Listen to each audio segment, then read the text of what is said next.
Hi there. Thank you for the kisses, Paolo.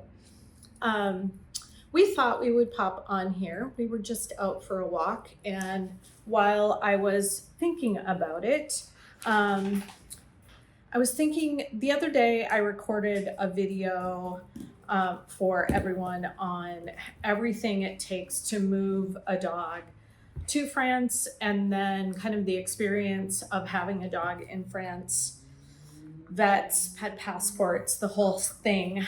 And that video is like 35 minutes long. So I think what I'm going to do is utilize this to tell you that I'm going to split that video into 2 parts and talk about the process to get to France, and then the process after you're here in a part 2. I'll just split the video.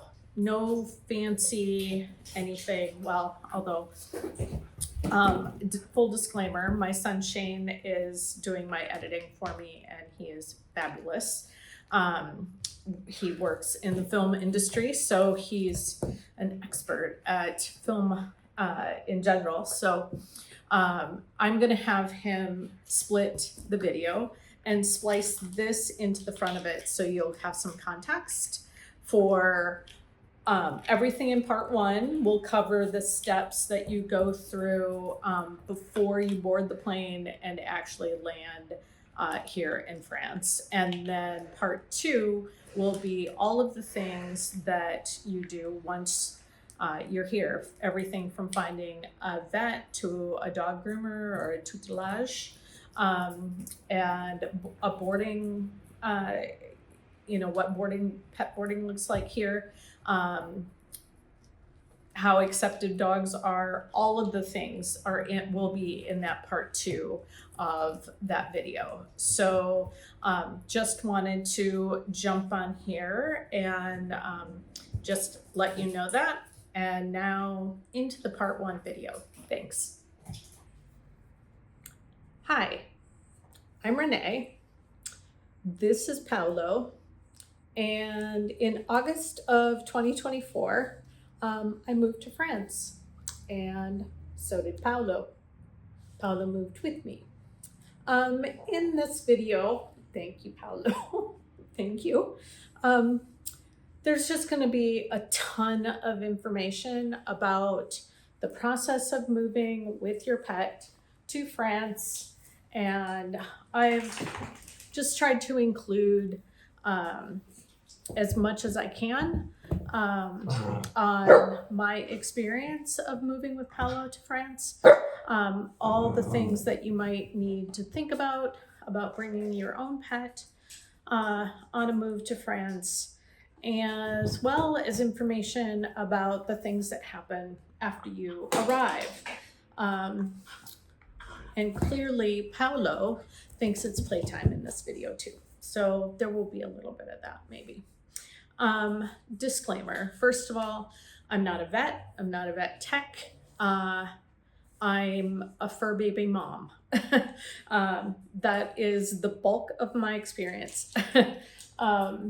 And so I really encourage you to seek out professional advice in the areas where you think you need. You will need professionals in this process. I have used my vet back in the States. I had to use my vet back in the States before we came, and I'll talk about that in a minute. And then obviously I've also had Paolo to a vet here in France a few times for the various processes to get him settled here.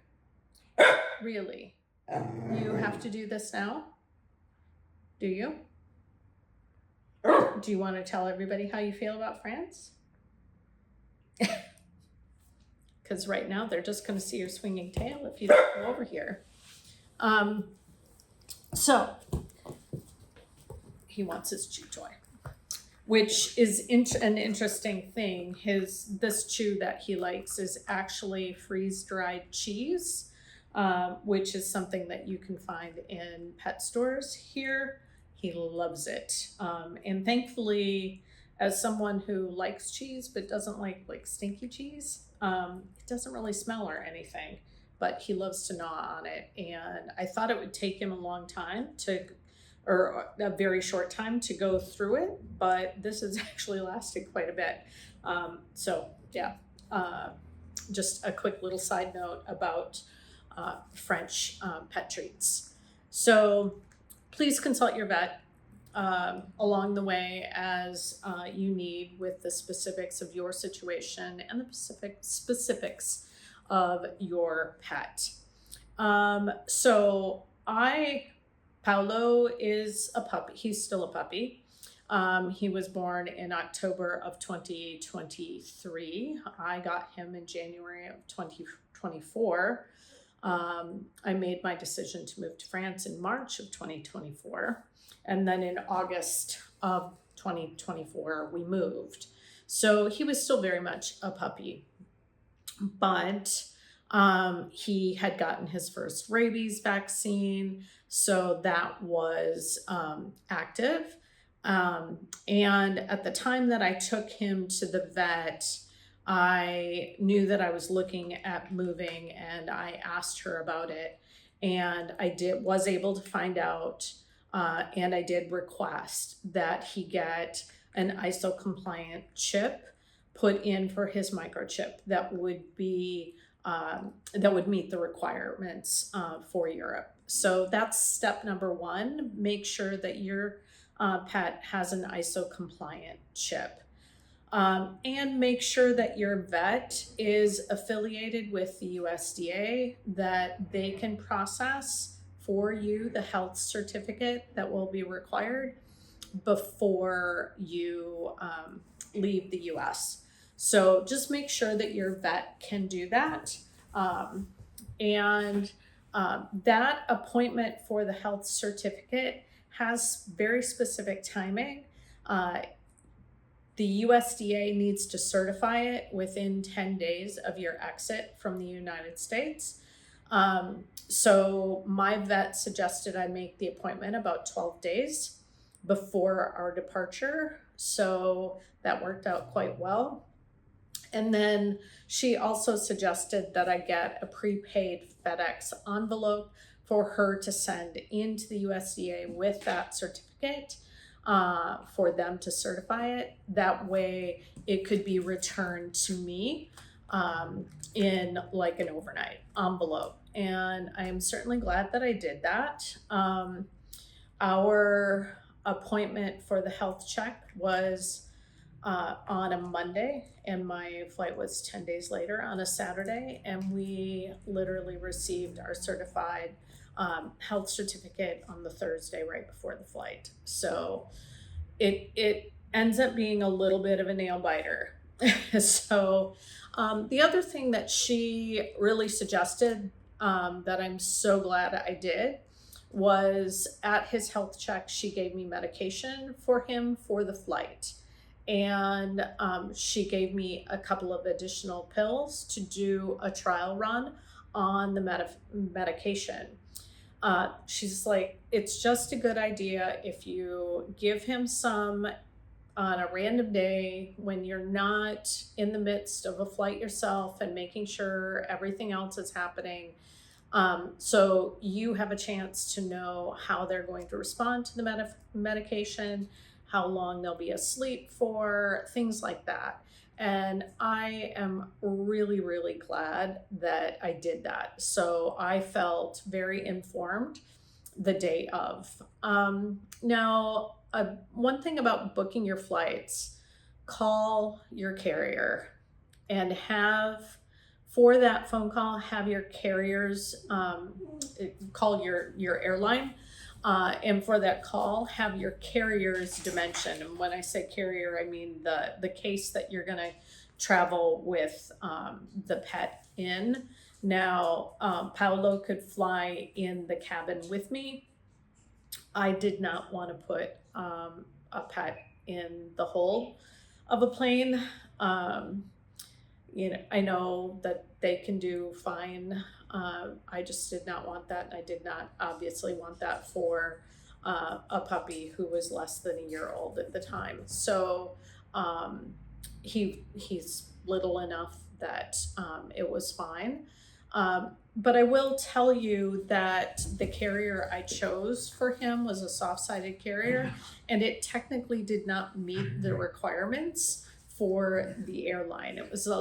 It had like an expando top on it so that he could stand up, because he tends to stretch and arch his back a bit, which is common for his breed. He's an Italian Greyhound. And so I knew that with those expansions, technically the dimensions didn't meet the requirements, and I explained that when I called, but they did take note of the dimensions and tell me that it would be up to the agent at check-in. I felt like it was worth the risk for me, but I did want to go early to check in, just in case, so we would have I would have time to address any problems if we ran into anything. I did have a backup carrier that I had picked him up in when he was a puppy, and he could have flown in that. It would have been fine, but I liked this other carrier had a little bit more room for him, and it turned out fine. Getting your pet used to the carrier ahead of flight day, super important. A lot of comments online that I read and all the research recommended, getting them used to it, getting them, throwing treats in it. And I will tell you, I did that every single day for a month. And every single time, Paolo would look at me like I was crazy to throw his treats in such a terrible spot. And he would work up the courage to go and get them, pull them out, eat them, and then he still treated that carrier like it was just the worst place. But on the day, it didn't matter because, thanks to some help of some relaxing medication from the vet, it became the spot where he was just going to nap and sleep for the entire trip anyway. So my vet did recommend starting the medication before the trip, the night before. Because we weren't flying until midday, I did opt to wait until the morning of, just because I was getting up early with the time change. Coming to France, I started waking up really super early in the days leading up to our departure, just to help with my own turn around in time zones. So I waited until that morning, and it was fine. And again, because I had done a trial run on the medication, I knew about how long it would take him to get used to it, to go to sleep, about how long he would sleep for. I just felt really informed at that point. So I waited until the morning before the flight. He had a little bit of water that morning, and then the vet had recommended that I not give him food prior to the flight. I did take some snacks for him to have along the way, but he was never really all that interested. Once we got in the air, he was pretty much asleep. And during takeoff, he got a little bit anxious, so I just kind of stuck my hand in the crate and petted him, and so he knew I was right there. And then within a few minutes, he was asleep, and he slept the entire way for us. The entire way he slept from San Diego to Atlanta. And then when we landed in Atlanta, I will say on the day of your flight, if you can look online and find out where your plane is coming into, the gate that you're coming into, the gate that your new flight is going out of, and then find out if the airport that you're transiting, has pet relief rooms. Most of the airports nowadays in the US have them. And so we lucked out that the gate we came into in Atlanta, there was a pet relief room right next to the gate. Hey, no. There was a pet relief room right next to the gate. So I woke him up, took him out of his crate, put him on a leash, and he went, he got to use the pet relief room, got to wander around a little bit in there. And then I let him walk from there to the gate for the France flight. He was none too happy to go back in the crate, I will say. But I also knew that if he stopped moving around, he would go back to sleep. And he did. He was actually back to sleep before we ever even took off. Hey, you stop. So, yeah, just make sure that I felt by knowing where the pet relief rooms were, knowing where we were coming in and going out of, which you can easily see from your airlines, the app. I had the airlines app on my phone, was able to see where we were coming in and where we would be going out of, and then had the map of the Atlanta airport with the pet relief rooms. It was just easy for me to then be able to take care of his needs and get to our next gate on time. So when you arrive in France,